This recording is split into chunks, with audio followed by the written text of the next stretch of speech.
आप देख रहे हैं अनहोनी। तो चलिए बढ़ते हैं आज की इस कहानी की ओर।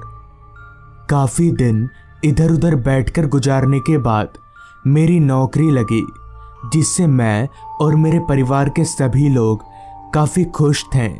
मगर दिक्कत की बात तो ये थी कि मेरी नौकरी हमारे शहर से काफ़ी दूर एक छोटे से गांव में टीचर की लगी थी। तो मुझे अपने गांव से दूर उस गांव में जाना था। इस बात को लेकर मेरे घर वाले काफ़ी उदास थे, मगर किया भी क्या जा सकता है, मुझे ये काम करना ही पड़ेगा। काफ़ी देर घर वालों को समझाने के बाद अगले दिन सुबह मैं ट्रेन पकड़कर छायापुर गांव के लिए निकल पड़ा। मैंने सुबह 9 बजे वाली ट्रेन पकड़ी थी और मैं शाम के 7 बजे छायापुर गांव पहुंच जाऊंगा, जिस कारण माँ ने मेरे लिए टिफ़िन दिया था। काफ़ी घंटे ट्रेन में गुजारने के बाद ठीक शाम के 7 बजे मैं छायापुर गांव पर उतरा तो अंधेरे ने उस गांव को पूरी तरह से घेर रखा था। वो स्टेशन काफ़ी छोटा और सन्नाटे में डूबा हुआ था। उसमें मुझसे थोड़ी ही दूरी पर बस मुझे एक आदमी ही दिख रहा था, जो एक टॉर्च लाइट लेकर खड़ा था। उस आदमी को देखकर मुझे लगा कि वो स्कूल के हेड मास्टर हैं, उस स्कूल के जिसमें मेरी नौकरी लगी थी। क्योंकि यहाँ आने से पहले मेरी उनसे फ़ोन पर बात हुई थी, तो उन्होंने कहा था कि मैं तुम्हें लेने स्टेशन आ जाऊँगा और तुम्हारे रहने का इंतज़ाम भी कर दूँगा। तो मैं चलकर स्टेशन पर खड़े उस आदमी के पास गया तो उस आदमी ने मुझसे कहा, भाई साहब आप ही हैं कुंदन? उस आदमी की ये बात बोलते ही मैं समझ गया कि यही हेडमास्टर अशोक हैं। इस पर मैंने बोला, हाँ हाँ मैं हूँ कुंदन, हेडमास्टर साहब। जिसके बाद हम चलकर स्टेशन से बाहर निकले तो बाहर भी काफ़ी ज़्यादा सुनसान और सन्नाटा था। इस पर मैंने हेडमास्टर साहब से कहा, क्या बात है, इस गांव में इतना सन्नाटा क्यों है? गांव का कोई आदमी भी नहीं दिख रहा। जिस पर हेडमास्टर साहब ने कहा, यह गांव रात के वक्त कुछ ठीक नहीं है। लोगों का मानना है कि अंधेरा होते ही इस गांव में आत्माएं अपना डेरा जमा लेती हैं और लोगों को अकेला पाकर उनको मार डालती हैं। हेडमास्टर साहब की ये बात मुझे कुछ हजम नहीं हुई, क्योंकि मैं इन सब बातों पर विश्वास नहीं करता था। अभी हम आगे बढ़ ही रहे थे कि तभी हेडमास्टर साहब ने दोबारा कहा, तुम भी थोड़ा संभल कर रहना। इस गांव में अंधेरा होने के बाद घर से बाहर मत निकलना, और हाँ, हमेशा रात को खिड़की दरवाजे बंद कर ही सोना। बात करते करते थोड़ी दूर चलने के बाद हेडमास्टर साहब मुझे घर के बाहर ले आए और चाबी देते हुए कहा, ये लीजिए आपके घर की चाबी, और अब मैं चलता हूँ, कल सुबह आऊँगा। इतना बोलकर हेडमास्टर साहब चले गए। जिसके बाद मैंने दरवाजे पर लगे ताले को खोला और घर के अंदर गया तो घर के अंदर का माहौल काफ़ी साफ सुथरा था। ये देखकर मुझे पता चल गया कि हेडमास्टर साहब ने मेरे आने से पहले ही इस घर को साफ कर दिया है। सुबह से काफ़ी सफ़र करने के कारण अब मैं काफ़ी थक गया था, तो मैं हाथ मुंह धोकर थोड़ा फ्रेश हुआ और सीधे सोने के लिए बिस्तर पर आ गया। उस घर में एक खाट और एक टेबल को छोड़कर और कुछ भी नहीं था। अभी मैं बिस्तर पर लेटा ही था कि तभी एक झटके से मेरे कमरे की खिड़की खुल गई, मगर बाहर तो हवा चल ही नहीं रही थी। तो फिर अचानक खिड़की खुली तो खुली कैसे, ये सोचकर मैं बिस्तर पर से उठा और खिड़की के पास गया तो सच में बाहर थोड़ी सी भी हवा नहीं चल रही थी। तो मैं खिड़की से झांक कर आसपास देखा, मगर कहीं भी कोई नहीं था। जिसके बाद मैंने वापस से खिड़की लॉक किया और सोने के लिए बिस्तर पर आ गया। जिसके थोड़ी देर बाद ही नींद ने मुझे अपने आगोश में ले लिया। फिर मेरी नींद मेरे दरवाजे पर हो रही दस्तक से खुली तो मैंने अपनी घड़ी में वक्त देखा तो वक्त हो रहा था रात के 1 बजे का। इतनी रात गए दरवाजे पर हो रही दस्तक से मैं थोड़ा हैरान हो गया कि भला इतनी रात को कौन होगा, और हेडमास्टर साहब ने तो मुझे रात के वक्त दरवाज़ा खोलने से साफ साफ मना किया था। फिर मैंने कुछ देर तक उस दस्तक को नज़रअंदाज करने की कोशिश की, मगर वो दस्तक लगातार मेरे दरवाजे पर होए जा रही थी, जिससे तंग आकर मैं बिस्तर पर से उठा और चलकर दरवाजे के पास गया और चिल्लाकर पूछा, कौन है बाहर? तो मेरे ये पूछने पर कुछ पल तो सब कुछ शांत रहा। फिर दरवाजे के उस पार से एक आवाज़ आई, कुंदन, मैं हूँ अशोक। उस आवाज़ को सुनकर मैं समझ गया कि ये हेडमास्टर अशोक हैं। तो मैंने झट से दरवाज़ा खोला तो बाहर हेडमास्टर अशोक खड़े थे, मगर उनकी हालत कुछ ठीक नहीं थी। उनके सर से काफ़ी खून बह रहा था। ये देखकर मैंने हेडमास्टर से कहा, क्या हुआ सर, आपको चोट कैसे लगी? इस पर हेडमास्टर साहब ने कहा, वो मैं घर जाते वक्त गिर गया, जिससे मुझे काफ़ी चोट आ गई और मैं घर ना जाकर तुम्हारे पास ही आ गया। जिसके बाद मैंने हेडमास्टर को बिठाया और उनकी मरहम पट्टी की। मरहम पट्टी करने के बाद मैंने मास्टर जी को सोने को कहा तो वो भी सो गए, जिसके बाद मैं बिस्तर ज़मीन पर लगाकर सो गया। मैं इतना थका हुआ था कि मेरे बिस्तर पर लेटते ही नींद ने मुझे अपने आगोश में ले लिया। फिर अचानक मेरी आंख खुली तो कमरे के अंदर काफ़ी सन्नाटा छाया हुआ था और मुझे ना जाने क्यों काफ़ी बेचैनी सी महसूस हो रही थी। मुझे ऐसा लग रहा था कि कोई अदृश्य शक्ति मुझे अंदर से जकड़े हुए है। फिर भी मैं किसी तरह उठा और ऐसे ही पानी पीने के लिए, पानी लाने के लिए आगे बढ़ा तो मेरी नज़र उस खाट पर गई जिस पर हेडमास्टर साहब सो रहे थे। मेरी नज़र उस खाट पर पड़ते ही मेरे एकदम से होश उड़ गए और मेरा सर घूमने लगा, क्योंकि जिस खाट पर थोड़ी देर पहले हेडमास्टर साहब सोए हुए थे, उस खाट पर अब एक कंकाल लेटा हुआ था जिसकी आंख लाल चमक रही थी। उस कंकाल को देखकर मैं ज़ोर ज़ोर से कांपने लगा और मुझे इस तरह कांपता देख वो कंकाल उठकर मेरे पास आ गया और ज़ोर ज़ोर से हंसने लगा। उस कंकाल को इस तरह हंसता देख मेरे हाथ पैर फूलने लगे कि तभी उस कंकाल ने एकदम से मेरा गला पकड़ लिया।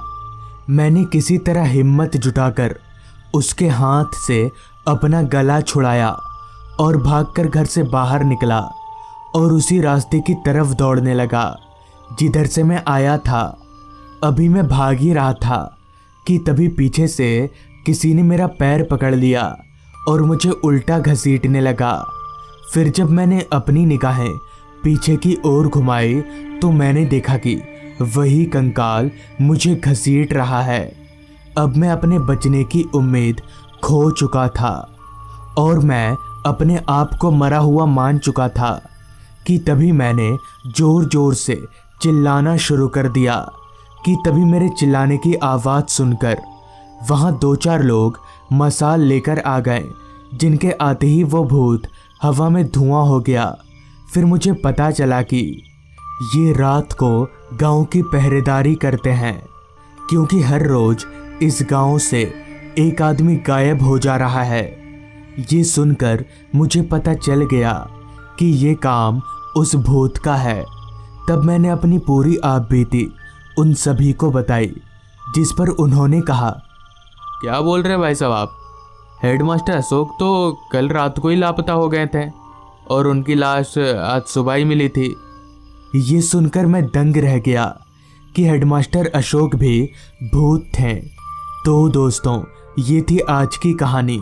अगर आपको ये कहानी अच्छी लगी हो तो चैनल को ज़रूर सब्सक्राइब कर लें। तो मैं आपका दोस्त आर्यन जल्द ही मिलूँगा आपसे ऐसी ही एक कहानी के साथ। आज से 15 साल पहले मैं अपने गांव में ऑटो चलाकर अपने घर का खर्चा उठाता था। मेरी कमाई हर दिन एक समान नहीं रहती थी, कभी कम तो कभी ज़्यादा। खैर, मैं ऑटो को गांव के रेलवे स्टेशन के बाहर हर रोज़ खड़ी करता और वहीं से मुसाफिरों को बिठाकर उनके बताए ठिकाने पर छोड़ आता। ऐसे ही एक दिन सुबह से ही मेरा धंधा काफ़ी मंदा चल रहा था। उस दिन मुझे एक भी पैसेंजर नहीं मिल रहे थे। मैंने अपना सारा दिन ऑटो में बैठे बैठे ही गुजार दिया। बस मुझे इंतज़ार था तो 8:45 वाली आखिरी ट्रेन का। हो सकता है उससे मुझे कोई पैसेंजर मिल जाए। देखते ही देखते 2 घंटे बीत गए और वो आखिरी ट्रेन भी चली गई, मगर उस ट्रेन से कोई भी पैसेंजर उतरकर मेरे पास नहीं आया। लिहाजा मैं निराश मन से ऑटो लेकर घर की तरफ आगे बढ़ने लगा। अभी मैं आगे बढ़ ही रहा था कि तभी अचानक ही काफ़ी तेज बारिश शुरू हो गई, वो भी कड़कती बिजली के साथ। खैर, मैं तो ऑटो में था तो ये बारिश मेरा कुछ खास बिगाड़ नहीं पाएगी। अभी मैं आगे बढ़ ही रहा था, तभी मुझे थोड़ी दूरी पर रास्ते के किनारे एक आदमी खड़ा दिखा, जो हाथ दिखाकर मुझे ऑटो रोकने का इशारा कर रहा था। उस आदमी के हाथ में एक बड़ा सा सूटकेस भी था और वो आदमी इतनी तेज बारिश में खड़े खड़े भीग रहा था। उस आदमी को देखकर मैं मन ही मन में काफ़ी खुश हुआ कि चलो आखिरकार एक तो सवारी मुझे मिली। मैंने अपनी ऑटो को उस आदमी के पास रोका और उससे कहा, कहाँ जाना है भाई साहब आपको? जिस पर उस आदमी ने कहा, मुझे भीमगढ़ जाना है, आप चलेंगे? जिस पर मैंने उस आदमी से कहा, भीमगढ़ तो काफ़ी दूर है और वहाँ जाने वाला रास्ता भी काफ़ी सुनसान है, चलूँगा मगर 200 रुपया लगेगा। मेरे इतना बोलते ही वो आदमी मेरी ऑटो में चढ़कर बैठ गया और मैंने भी ऑटो भगाना शुरू कर दिया। ऑटो चलाते वक्त मैंने अपनी घड़ी में वक्त देखा तो वक्त हो रहा था रात के 9:30 बजे का, जिस कारण रास्ता पूरी तरह से सन्नाटे में तब्दील हो गया था। मैंने जब अपनी निगाहें इधर उधर घुमाई तो मुझे रास्ते पर तेज बारिश के अलावा और कोई इंसान दिखाई नहीं पड़ रहा था और न ही कोई जानवर। अभी भी मेरे यहाँ से भीमगढ़ जाने में करीब 1 घंटे का वक्त लगने वाला था। तो मैंने अपने घर पर कॉल करके बता दिया कि मुझे आने में वक्त लगेगा। अभी मैं आगे बढ़ ही रहा था कि तभी RVM यानी रियर व्यू मिरर में मैंने उस आदमी को देखा। तो वो आदमी चुपचाप एक मूर्ति की तरह बैठा हुआ था, जिस पर मैंने उस आदमी से कहा, भाई साहब आप इतनी रात गए कहाँ से आ रहे थे?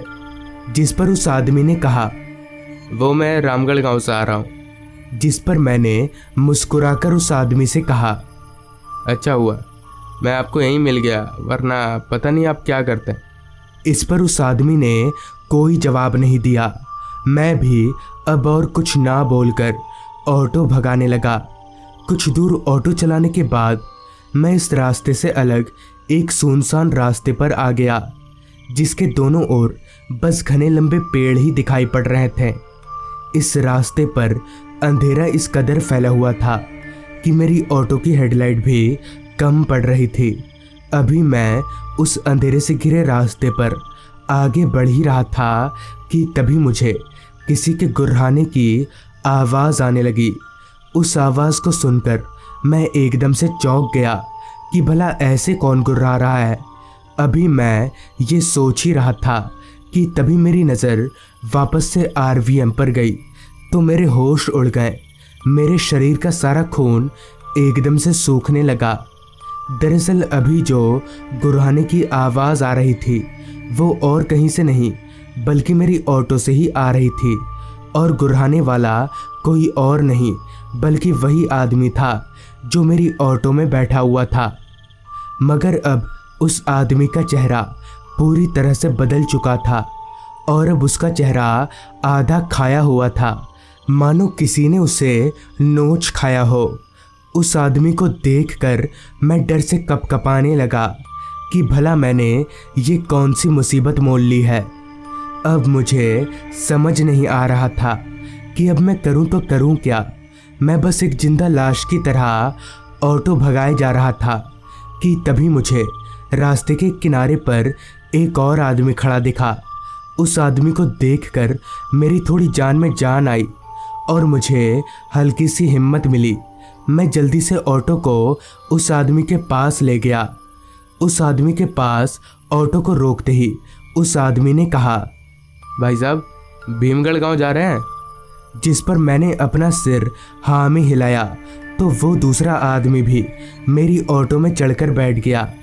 उस आदमी के ऑटो में चढ़कर बैठने से मैं और भी ज़्यादा सहम गया कि भला इस आदमी को वो भूत दिखाई दे भी रहा है या नहीं।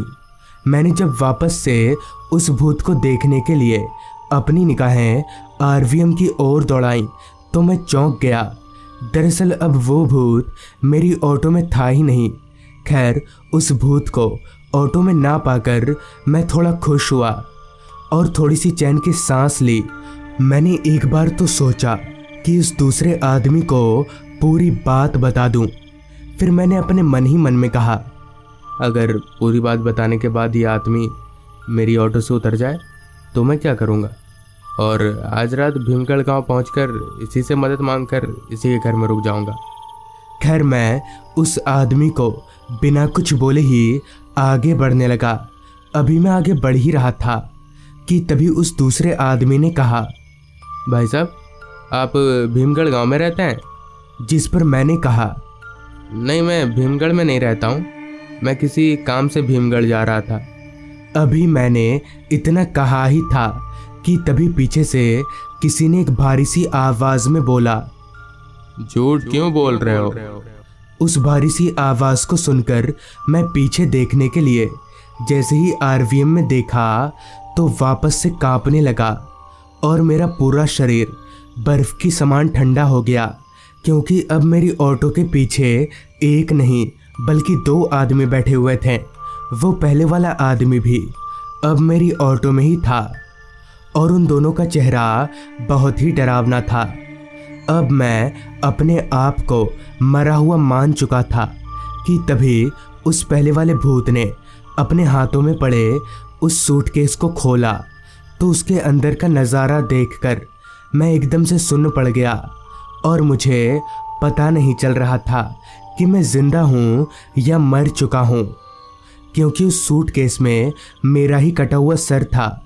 ये सब देखकर मैं इतना डर गया कि मैं ऑटो को संभाल नहीं सका और मेरी ऑटो रास्ते के किनारे एक बड़े से पेड़ से जा टकराई। टक्कर इतनी ज़ोरदार थी कि मैं वहीं पर बेहोश हो गया। फिर जब मेरी आँख खुली तो सुबह हो चुकी थी और काफ़ी सारे लोग मुझे घेर कर खड़े थे, जिसके बाद मैंने उन सभी लोगों को अपनी पूरी आप बीती बताई। फिर मुझे पता चला कि आज से 1 साल पहले एक आदमी रात के वक्त अपने घर भीमगढ़ लौट रहा था। काफ़ी रात हो जाने के कारण उसे कोई सवारी नहीं मिली, जिस कारण वो पैदल आ रहा था। जंगली रास्ते पर आते ही जंगली जानवरों ने उस पर हमला कर दिया, जिससे उसकी मौत हो गई। तब से उसकी आत्मा यहीं भटकती है। तो दोस्तों, ये थी आज की कहानी। अगर आपके पास भी ऐसी ही कोई कहानियाँ हैं तो हमारे साथ ज़रूर शेयर करें। तो मैं आर्यन जल्द ही मिलूँगा आपसे ऐसी ही एक कहानी के साथ। और अगर आप भी एनिमेटेड हॉरर स्टोरीज देखना पसंद करते हैं तो अभी सब्सक्राइब करें डार्क टीवी चैनल को। लिंक आपको नीचे डिस्क्रिप्शन बॉक्स में मिल जाएगी।